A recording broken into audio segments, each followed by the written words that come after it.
afternoon, my vonables. I've just returned from taking a spot of tea with Lizzie and Philip, the Queen and the Prince of England, and they send their regards. And while I was there, they uh, told me about a very extraordinary method of factoring trinomials.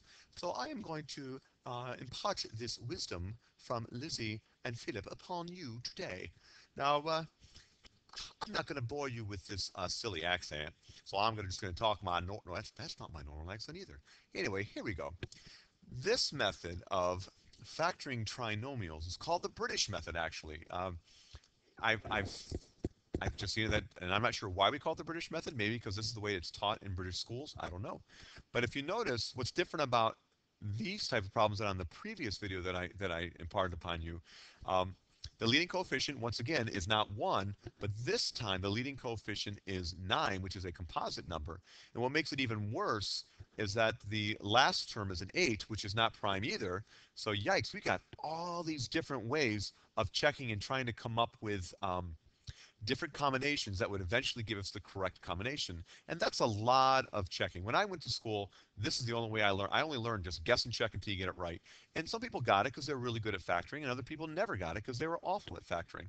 So for that reason, I'm going to go through and show you something that we call the British method. And what the British method means is that if we want, we're going to actually get into what's called grouping. We did grouping back on section 8-2, and so we're going to change this particular trinomial and turn it into a 4-term polynomial.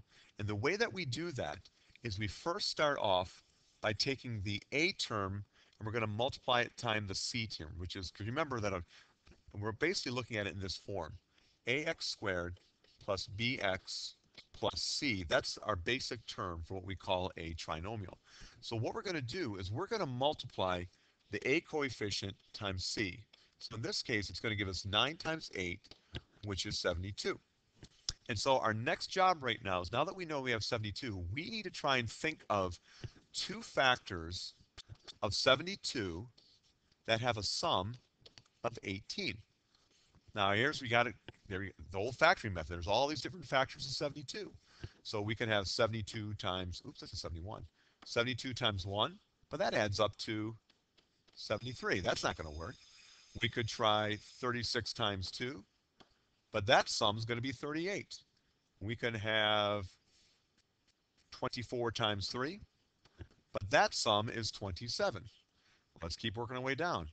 18 times 4, that sum is 22. We're getting closer. We're getting much, much, much closer. So let's see. The next one I could try would be 5. 5's not a factor of 72. So let's go to 6. 6 is 12 times 6. The sum is 18. Bingo, I found it. All right, and so that's important. And now you notice all this work I did above?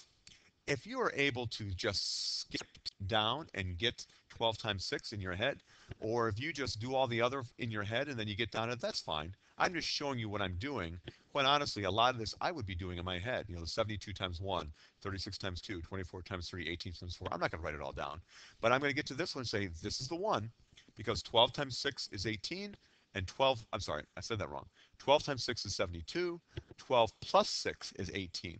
So what that means at this point is I am actually about 2 or 3 steps away from being totally finished with this problem. So what I'm going to do at this point is, you see this 18x, x on my middle term, I'm going to rewrite it as 12x plus 6x. So what I have now is I have 9x squared plus 12x plus 6x plus 8. And this should look familiar to you because on Monday in my classroom, we went ahead and we factored a lot of polynomials by grouping. So I'm just going to group and it's in standard form right now. It goes from x squared to x to x to x to 0. So I'm ready to go. So the greatest common factor of the very first 2 terms is going to be 3x. So I have 3x, and I need to multiply that by a 3x to get back to 9x squared, plus 3x times 4 will get me back to 12x. There's a plus here, so I'm going to put plus. The greatest common factor of 6x and 8 is 2. So I'm going to have 2 times the quantity. 2 times 3x will get me back to where I need to be. Plus 2 times 4 will get me back to 8. And it looks good so far because I've got a 3x plus 4 and a 3x plus 4. So my factored form is going to be 3x plus 2, that quantity, times the quantity 3x plus 4. All right. So now what you're noticing that you're probably saying, well, why don't I just do this all the time? Why couldn't that other video show me? Why couldn't I just done this? Well, you could have. All right. I just wanted to show you there because some people like to just the fact of looking at it and going, well, I could figure this out. I don't need to show this extra method of doing grouping. I don't need to do that. And if that's the case with you, by all means, do it. I'm not going to sit here and tell you you have to do it this way or the way that I showed you on the first video. You need to figure out a way that's going to make sense for you. All I know is when I was your age, I only had one way to do it, and it involved guess and check, and it drove me crazy. All right, so let's go ahead and look at the next problem now. 6x squared minus 19x plus 15. So the very first thing I need to do is I need to multiply the a and the c term together. So the coefficient 6 times 15 equals 90. So now I need to find two factors of 90 that have a sum of 19. So the product has to be 90 and the sum has to be 19. Huh. Actually, that's not correct. I made a mistake.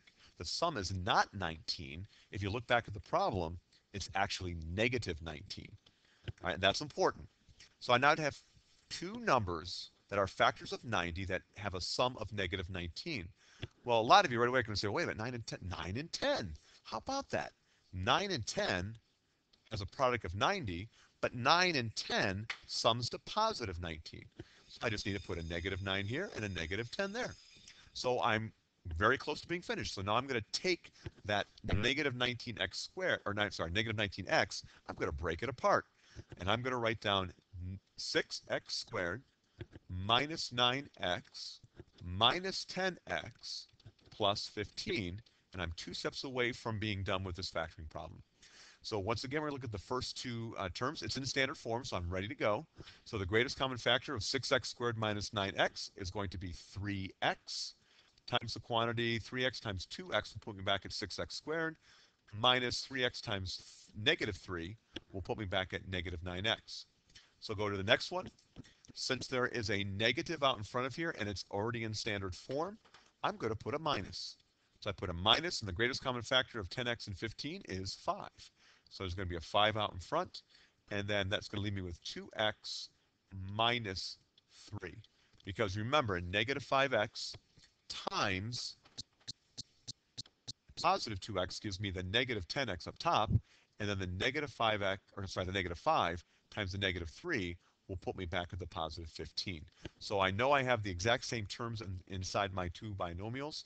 So my final product is going to be 3x minus 5, that quantity, times 2x minus 3. All right, I got two more examples to deal with. All right, let's work our way down the page and see what we have in front of us. So they get a little tougher because now we're talking about, 12x squared plus 7x minus 12. This is going to get pretty big. So now I talk about AC is going to be 12 times negative 12 is negative 144. All right, so the product has to be negative 144, but the sum has to be positive 7. Well, if you got two numbers that are going to add up to 7, that's pretty close to 0 versus having them add up to like 20 or 50 or something like that. So since the sum is really close to 0, that tells me that the two factors have to be pretty close together. So when I'm going to try and think of some factors of 144, I'm going to try and come up with the ones that are pretty close together. So I'm going to blow off totally 1 times 144, 2 times 72, 3 times whatever that is. I don't know, it's 3 times 48, I think, or something big like that.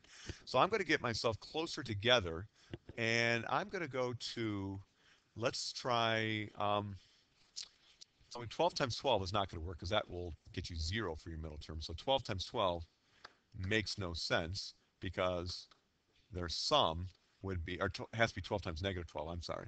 So that would be a sum of 0. So that makes absolutely no sense. So let's work our way back apart from each other. And I know some factors of 144. Let's try this. I'm going to do the prime factorization, and that's going to be 12 times 12. And 12 I know is 2 squared times 3, and the other 12 is 2 squared times 3. So together, that's going to give me 2 to the fourth power times 3 to the second power. So maybe, I know 3 squared is 9, so I'm going to put 9, and I know 2 to the fourth power is 16. One of them has to be positive and one of them has to be negative, and the sum has to be positive 7.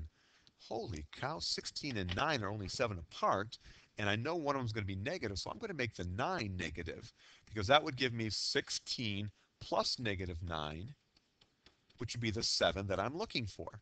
So that's where I used the prime factorization, because the number was so huge, and I didn't know all the factors of 144. I was freaking out a little bit.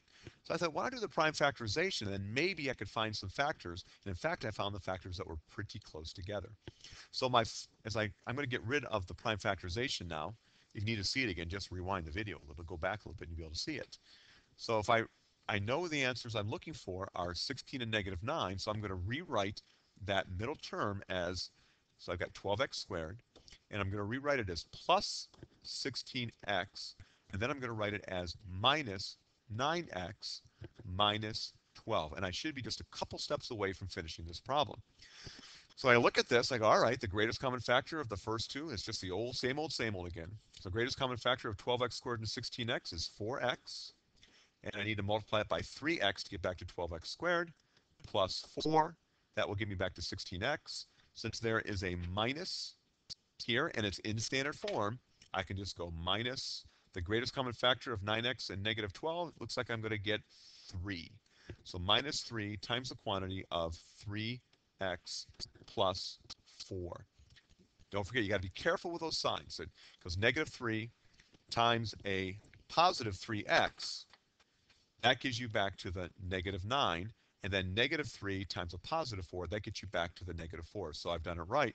And it looks good too, because now I've got 4x times the quantity 3x plus 4 minus 3 times the quantity 3x plus 4. My factored form is 4x minus 3 times the quantity 3x plus 4, and it's factored. Now, one thing you got to be careful about is there may come a time where the trinomial you have is not factorable. So if you ever get to a point where you don't have the same terms inside the parentheses, and you've done everything right, you're positive you've done everything right, then you just tell yourself it's not factorable, and then have to do something else, and we'll learn about that back in chapter 9. All right, let's do the last problem, and I threw the last problem in purposefully because I knew that there's a negative right here, and I got to do something with that. So remember I said the leading coefficient has to be positive.